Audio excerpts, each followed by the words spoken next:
everyone. I'm Chastity Williams with the Montgomery County Women's Center Outreach Team. We wanted to come on today for a little lunchtime chat. So some food for thought. We're going to cover some myths and facts about sexual assault. All right, so the first myth is rape is about sex. So that is definitely a myth. Rape is about power and control. When we shift the dynamic or the dialogue into thinking that it's about sex or that one partner just really wanted it, what it's doing is it's taking the narrative on from the perpetrator's point of view rather than the survivor's point of view. So when we say things like sexual assault is about, or rape is about sex, it's really diminishing what it's actually about. It's really about that perpetrator trying to exert power and control over someone else and wanting that role in their life. And so they're taking away choice from someone else because it makes them feel uplifted or feel better about themselves. Okay, next one. Dressing provocatively, behaving provocatively, and drinking a lot means that you're asking for it. So definite myth. Sexual assault is not brought on because of what we wear or how we look, right? Those are choices that we make as individuals on how we express ourselves.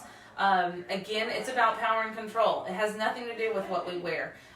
Oftentimes, the person who ends up being sexually assaulted is sexually assaulted in their home or in a place that they're familiar with by a person they're familiar with, a person that they know.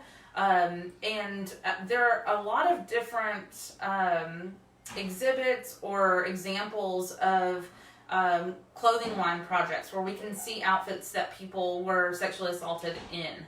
Oftentimes it's a nightgown or pajama pants or Nike shorts or jeans, right? There is no code of conduct in how we dress that brings on a sexual assault. That's just silly. Okay.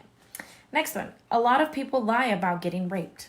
So this is probably the most frustrating myth, I think. There are people out there who want you to think that people lie about getting sexually assaulted. There are many reasons why people want you to think that. Some of those are, they just don't make sense, right? So people don't lie about being sexually assaulted.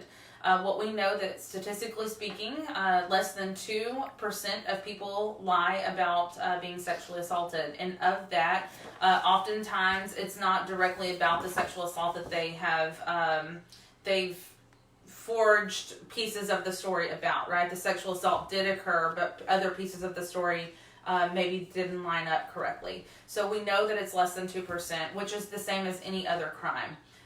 The other issue is that is something that's highlighted by different media outlets or different organizations, that this thought that people lie about sexual assault. It just doesn't happen. I think that one of the things that we should focus on when that narrative is brought up is look at historically how individuals are treated when they do outcry or when they do talk about the sexual assaults that they have experienced.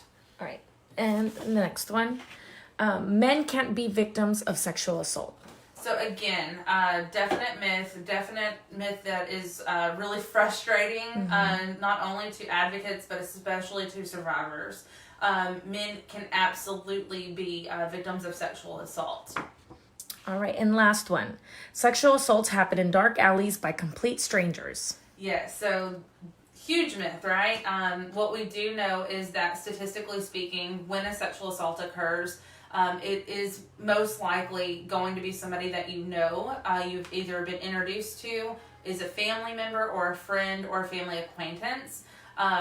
Typically you have interacted with that person on more than one occasion in various familiar settings.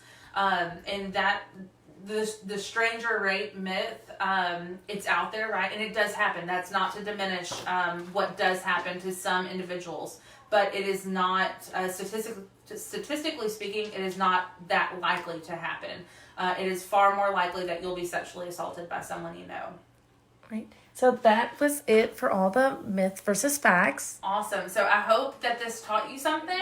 I know it's kind of a quick little just pop in at lunchtime, but we just wanted to bring some information, shed some light on different myths so that we can debunk them as advocates and voices for survivors out there in the community. We'll see you guys next Friday for another Food for Thought.